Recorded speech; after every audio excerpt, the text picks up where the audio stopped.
there was a lot of other stuff that we did differently too. I mean, I went into this whole venture with the attitude that this was going to be a gag, but it also turned into kind of a serious education for me about what journalism was all about and what it wasn't about. And one of the things I started to notice after living in Russia for a while was that American editors in Moscow were always looking for stories to tell about how well American-style capitalism was working in Russia.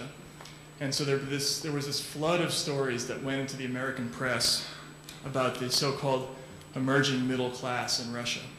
And they would basically send these stories home about how, well, now that there are these American reforms in Russia, everybody's living great, and they've got VCRs and Coca-Cola, and life is good. And just to give you a sample of what those stories were like, here's a quote from Business Week back then. Boosted by a resurgent economy and by its own bootstraps, a middle class is taking root in the former land of the proletariat. Like their Western counterparts, they're a stabilizing force in Russia's economy. Many are plowing their money into their own businesses, creating jobs. Now, I knew most of the people who were writing these stories, and I knew how they worked, and most of the way this worked was the following.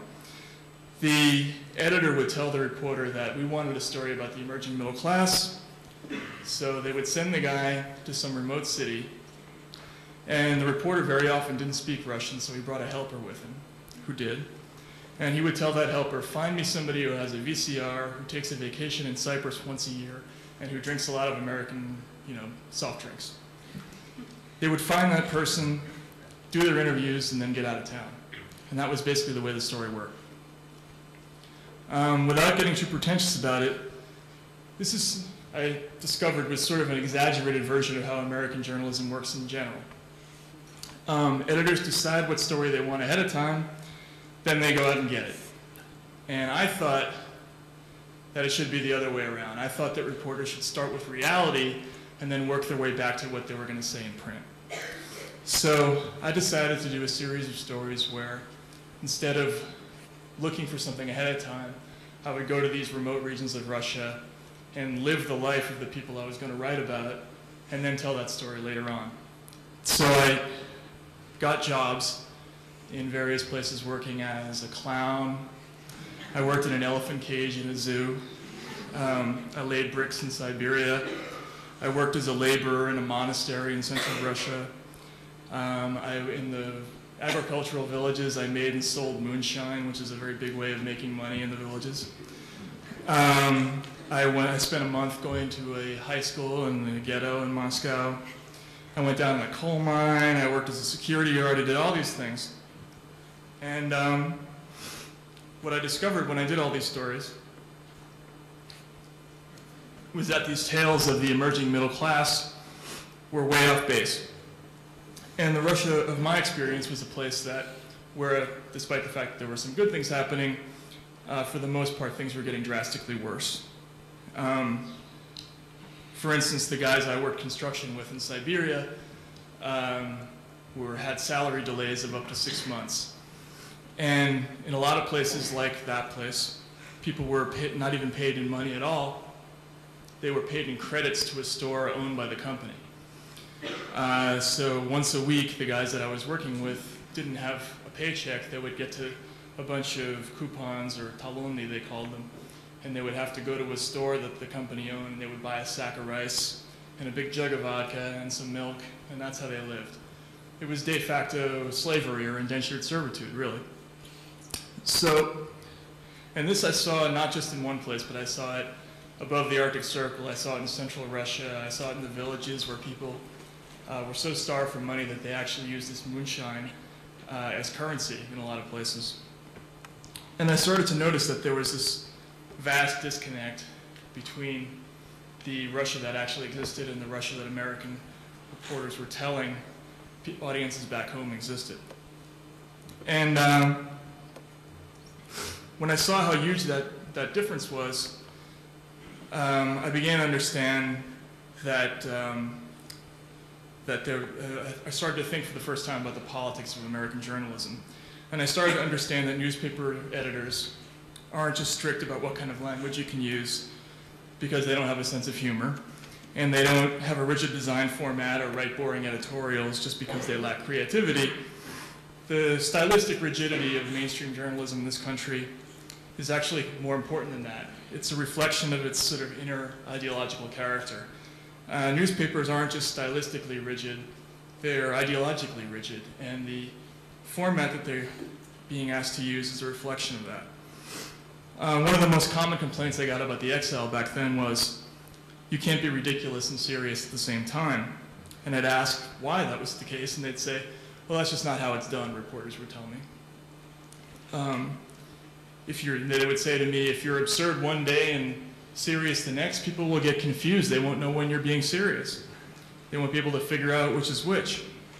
And I thought, well, that doesn't make any sense. I mean, people are serious one day and joking the next. You might come home one day and your wife jokes about the ugly shirt you're wearing, and the next day she's mad that you didn't take out the trash, and you certainly don't get confused in that situation.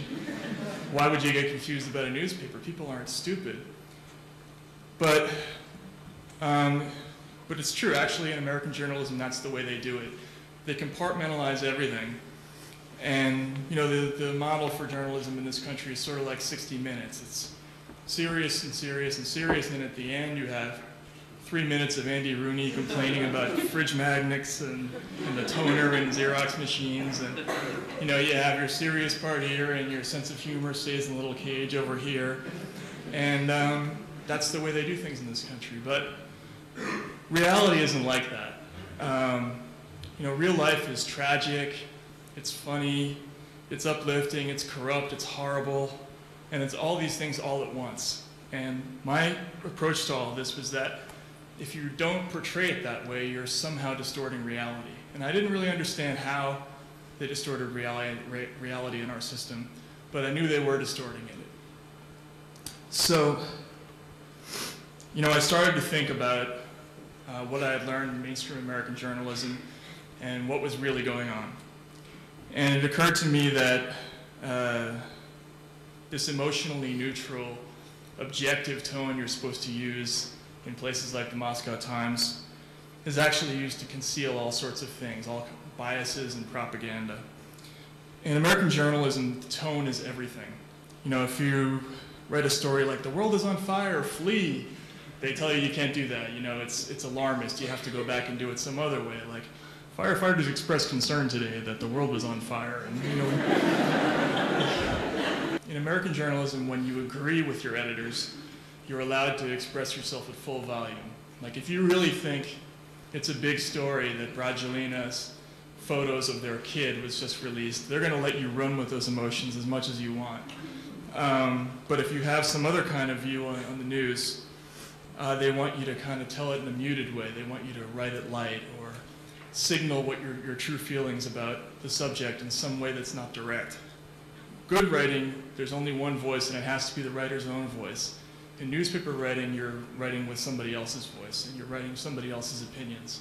And this, by definition, cannot be good writing. It may be good newspaper journalism, but it can't be good writing. Anyway, all of these, mainstream newspaper journalism is all about telling the truth within a certain context, within a fixed set of assumptions and cultural prejudices. Your job is to push a version of reality within parameters. You're allowed to be outrageous, but not too outrageous. You're allowed to be funny, but not too funny. And the goal of all of this is sort of to reinforce the attitudes of the status quo, to continually push readers back to this sort of familiar, safe mental space where they can expect that there won't be any surprises, where they won't be challenged or offended, and they won't be asked to think outside their comfort zone. And in the same way that they're trained not to expect there'll be any jokes on the front page, they're trained to expect there won't be any anti-war candidates running for president who'll be taken seriously.